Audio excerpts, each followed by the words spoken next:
దైవ మర్మములు. సహోదరు భక్సింగ్ గారి అనుభవంలో దేవుడు తనకు బయలుపరిచిన మర్మములను అనుదినము పంచుకొనుట. జనవరి 23. ఈరోజు వాక్య భాగము, సంపూర్ణ నిశ్చయత కలిగి యథార్థమైన హృదయముతో మనము దేవుని సన్నిధానమునకు చేరుదము. హెబ్రీ 10వ అధ్యాయము 22వ వచనం. మందసము యేసుక్రీస్తు ప్రభువునకు గుర్తుగా ఉన్నది. ఆ మందసము చివరికి దాని స్థలమునకు వచ్చినప్పుడు మనము గొప్ప సంతోషముతో నింపబడుదుము.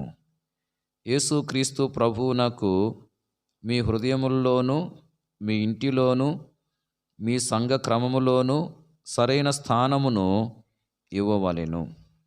ఆ రీతిగా ఉన్నప్పుడే గొప్ప సంతోషం అక్కడ ఉండును. దావీదు అనేక యుద్ధములను జయించెను గాని వాటిలో ఏదియు తాను అరౌనా యొద్ద కొన్న ఆ స్థలమునకు విశ్రాంతి నిమిత్తమై దేవుని మందసమును తీసుకుని వచ్చినప్పుడు ఆయన కలిగినంత సంతోషమును కలిగించలేదు. విశ్వాసుల హృదయముల్లో రాజులకు రాజుగాను, కుటుంబమునకు శిరస్సుగాను, సంఘమునకు ప్రభువుగాను యేసుక్రీస్తు ప్రభువు సింహాసనాసీనునిగా చేయబడుట మనము చూచినప్పుడు అదే మన ఆనందము, బలము నగును. మనం ఎల్లప్పుడూ 3 సంగతులను గమనించవలెను. 1, నీ వ్యక్తిగత జీవితమునకు యేసుక్రీస్తు ప్రభువే శిరస్సుగా ఉండవలెను.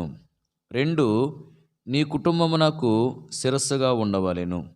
3, నీవు ఏ సమాజములో సభ్యునిగా ఉన్నావో ఆ సమాజమునకు ఆయనే శిరస్సుగా ఉండవలెను.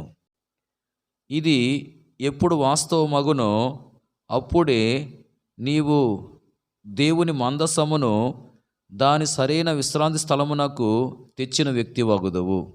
అదే మన ఆనందము. కానీ ఇది ఆ ఆనందమునకు ప్రారంభం మాత్రమే. యెహోవా యందలి ఆనందము నీకు నిజముగా బలమై ఉన్నదని చెప్పగలవా? దేవుని హృదయమును నీవు అంతకంతకు ఎక్కువగా గ్రహించగలుగుచున్నందున నీ ఆనందము అధికమగుచున్నదని నీవు చెప్పగలవా? Praise the lord.